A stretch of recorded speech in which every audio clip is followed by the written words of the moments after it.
Hello friends, good morning. তোমরা সকলে কেমন আছো? আশা করছি ভালো আছো। আমরাও সকলে ভালো আছি। সুমনা ব্লগের পক্ষ থেকে তোমাদের সকলকে স্বাগত। তো সকাল সকাল এই যে আমার ঘুম ভেঙে গেছে। কাজ ছিল আজকে রান্না বাড়ার একটু।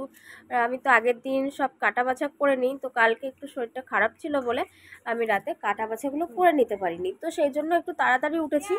ও বাবা, কি আর হবে, তার সাথে সাথে অনিশও উঠে পড়েছে। যেহেতু মায়ের কাজ আছে, ওরও কাজ আছে।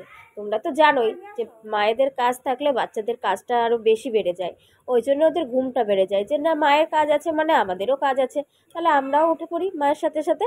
এই জন্য ও উঠে পড়েছে, তো সকাল সকাল আমিও উঠে সেই কী আর করবো, ব্রাশ করে নিলাম। তারপরে ও তো উঠে পড়েছে, ওই জন্য ওকেও বাথরুমে নিয়ে গেলাম, ও পটি করে নিল। তারপর বাবার সাথে গেল একটু। আজকে সকালবেলা একটু আমি চাউমিন বানাবো। আমি বানাবো না, বানাবে কে সেটা তোমরা দেখতে থাকো, তাহলেই ভালো লাগবে। দেখবে যে কাকে দিয়ে আমি চাউমিনটা আজকে বানাচ্ছি। আমি নিজে না বানিয়ে আমি রান্নাঘরে গেছি, কিন্তু রান্নাটা কে করছে? আমি বাদবাকি রান্নাগুলো করব, কিন্তু চাউমিনটাকে বানাতে দেব কার হাতে? তো অনিশ গেছিলো আর বাবা গেছিলো, দুইজন মিলেই গেছিলো চাউমিনটা আনতে। আর অনিশ দেখো নতুন ব্যায়াম শিখেছে। তো এখন তো স্কুল ছুটি বলতে ওদের গরমের ছুটি পড়ছে। তো গরমের ছুটি তো পুরোপুরি দেয়নি, ওদের ভিডিও পাঠিয়ে দিচ্ছে এখন। তো সেইগুলো বাড়িতে করাতে হচ্ছে। আর ও তো করবে না ব্যায়াম, দেখো জোর করে ওকে করানো হচ্ছে ব্যায়ামগুলো। কিন্তু তো সকাল সকাল উঠে পড়েছে, কি আর করবে। আমি বললাম যাও একটু ওকে ব্যায়াম করাও, তুমি চাউমিনটা নিয়ে আসো।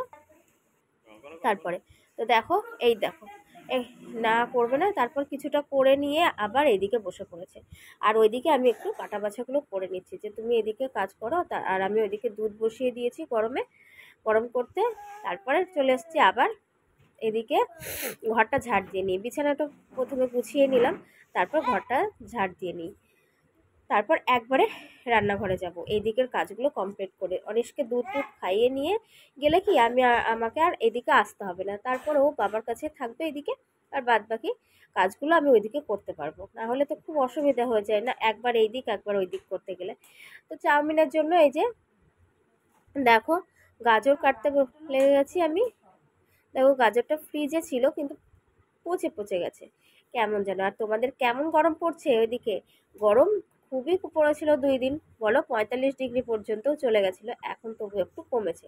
2 দিন পরে শোনা যাচ্ছে বৃষ্টি হবে, তো জানি না কি হবে, বৃষ্টি হবে না কি হবে।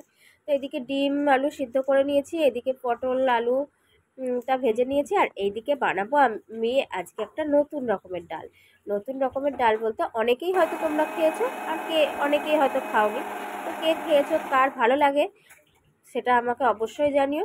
আর আমি ওইদিকে ডিমের জন্য মশলাটা করে নিলাম, আর এদিকে ডিমটা আলুটা ভাজতে শুরু করলাম। তো তারপর এদিকে চাউমিনটা বসাতে হবে আবার। তো চাউমিনটা সিদ্ধ করা হয়ে গেছে। আর এই দেখো অনিশ দেখো ঘরে দিয়েছি খেলা করতে, আবার না চলে এসছে আমাকে এটা দাও, আমার গামলা দাও, আমার হাঁড়ি দাও। ওর খেলার জিনিস, ওর নিজের খেলার জিনিস নিয়ে ওর কখনো খেলে না। ও খেলা করবে সব সময় ঘরে রান্নাঘরের জিনিস নিয়ে। তো এই দেখো মশলাটা কষাতে শুরু করেছি ডিম আলুটা ভাজা হয়ে গেছে। আর এদিকে আবার মশলা করব পটল আলুর তরকারির জন্য।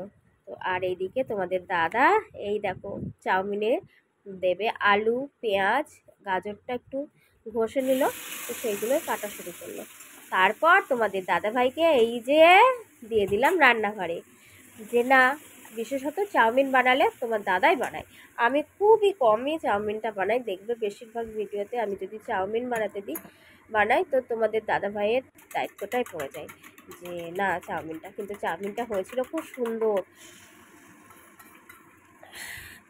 খেতে তো খুবই দারুণ হয়েছিল। দেখো এই যে গাজর আলু ভেজে নিয়েছে, এদিকে ডিমটাও ভেজে নিল, সবই করা হয়ে গেল। এই যে শেষে চাউমিনটা দিয়ে নেড়ে নেবে, তাহলেই আমাদের কমপ্লিট চাউমিন। তোমরা কে কে চাউমিন খেতে ভালোবাসো অবশ্যই কিন্তু কমেন্ট করে জানিও। এই আমার তো তোমার দাদার হাতের চাউমিনটা খেতে খুবই ভালো লাগে। আর আমার চাউমিন তো ফেভারিট খাবার। তো কি বলবো, চাউমিন হলে আর আমার কিছুই লাগে না, এত ভালো লাগে। আর এই দেখো এইদিকে আমি ডালটা সিদ্ধ করতে দেবো কুকারে। আর এই যে ডিমের ঝোল কষানো হয়ে গেছে ওইদিকে। আর তারপর রান্না করতে করতে খিদে পেয়ে গেছে, সবাইকে দিয়ে দিয়েছি, ওদিকে সবাই খাচ্ছে আর আমি নিয়ে বসে পড়েছি।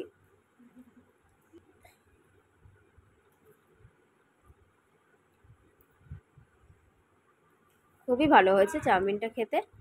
তো সেটাই বললাম তোমাদের দাদাভাইকে, আর তোমাদের দাদাভাই হাসা শুরু করলো। তারপর এই যে ব্রেক টাইম ছিল না, বলো আমাদেরও তো ব্রেক টাইম থাকে, বাইরের চাকরি করি না তো কি হয়েছে, ঘরেরও তো একটু ব্রেক টাইম নিতে হয় না বলো। তো টিফিনটা খাওয়া কমপ্লিট হয়ে গেল, তারপর আমি আবার চলে আসলাম রান্নাঘরে। বাদ বাকি রান্নাগুলো তো কমপ্লিট করতে হবে না। তো ডালটা সিদ্ধ হয়ে গেছে, এদিকে আমি সোমবার দেব। তো আমি ডালটা বানাচ্ছি হচ্ছে অরহরের ডাল, অরহরের ডাল দিয়ে আমি সাম্বার ডাল বানাবো। এই যে আমি এখানে প্রথমে শুকনো লঙ্কা, সর্ষে, কালো সর্ষে আর কারি পাতা ফোড়ন দেব, তারপর দিয়ে দেবো ডাল সিদ্ধ করা আছে আর সবজির মধ্যে আমি দিয়েছি সজনে ডাঁটা, একটু বেগুন, একটু কুমড়ো আর দিয়েছি ভেন্ডি, এগুলো দিয়েই তো খেতে ডালটাও খুব সুন্দর হয়েছিল। আজকে রান্নাগুলো খুবই ভালো লেগেছে সবার। তো দেখো ডালটা কত সুন্দর, আর এদিকে ডিমটা আমার হয়ে গেছে। তার ওইদিকে আমি ডালটা টক বানানোর জন্য তেঁতুল গুলে দিয়েছি। আর যখন দেখলাম যে তেঁতুলটা দিয়ে খুব একটা টক হলো না, তখন আমি দিয়ে দিলাম তার সাথে লেবুর রস। তো এই দেখো পটলের তরকারিও হয়ে গেছে। আমি ঘরটর পরিষ্কার করে নিয়ে, গ্যাস পরিষ্কার করে নিয়ে স্নান করে চলে আসলাম। স্নান করে তো একটু শান্তি হলো, যে কিন্তু কি করব বলো, স্নান করতে করতে যেটুকু, তারপরে তো যেমন তেমনই, তাই না বলো। এত গরম, মনে হয় না যে স্নান করে বেরিয়ে এসেছি, যেটুকু স্নান করা হয় সেটুকুই। তো ঠিক আছে, ভিডিওটা যদি তোমাদের ভালো লেগে থাকে অবশ্যই তোমরা কিন্তু লাইক, কমেন্ট, শেয়ার করো, আর চ্যানেলটিকে অবশ্যই করে সাবস্ক্রাইব করে দিও, আর এইভাবে আমার পাশে থেকো সব সময়। দেখো স্নান করে আসলাম একটু, তারপর রেডি হয়ে নিলাম।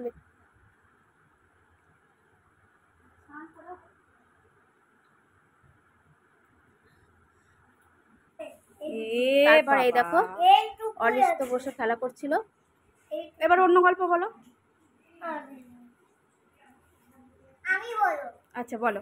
একটা একটা বাঘ ছিল, সেই বাঘটা দিয়ে লোকটা দিয়ে বাঘ এসেছিল। সেই বাঘটা ভয়ে খেলায় দৌড়ে পালিয়ে গেছে, ভয়ে পুলিশে দিয়ে বাঘটা জঙ্গলেই পুড়ে গেল। দিয়ে সেই বাঘটা ভয় পায় না, অনিশের বন্ধু এসেছিল খেলা করতে, পাশেই আমার মাসি শাশুড়ির নাতি সেটা। তো সারাদিন কেটে গেল, রাত এখন বাজে 10টা। তো আমি, তোমাদের দাদাভাই আর অনিশ গেছিলাম রাস্তায় হাঁটতে। তো তোমরা দেখতে পেলে ওই যে বনগাঁ ট্রেন যাচ্ছিল আমাদের সামনে দিয়ে বলতে রাস্তা থেকে দেখা যাচ্ছিল, জানোই তো আমাদের বাড়ি থেকে দেখা যায়, আওয়াজ তো খুবই শোনা যায়। তো সেটাই দেখছিলাম আমরা দাঁড়িয়ে দাঁড়িয়ে। অনিশ যেই দেখেছে ট্রেন, তখন ও বললো আমি ট্রেন দেখবো। তো সেটাই তোমাদের সাথেও আমি শেয়ার করলাম। আর তারপর এই যে দেখো আমরা 3জন মিলে হাঁটতে বেরিয়েছিলাম, সেটাই তোমাদের সাথে শেয়ার করলাম।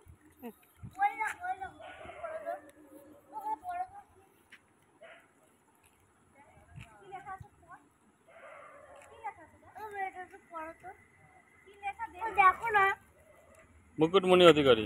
হ্যাঁ ওটাও না চল চল চল, চলে এসেছে মামা, চলে। গরমে তো আর ঘরে থাকতে ভালো লাগে না, মনে হয় কি একটু বাইরে যদি হাওয়াটা লাগতো ভালোই হতো। তারপর ঘরে এসে অনিশকে চেঞ্জ করিয়ে নিলাম, ঘামটা মুছিয়ে এই যে ঘরের মধ্যে চলে এসেছি বিছানা করতে।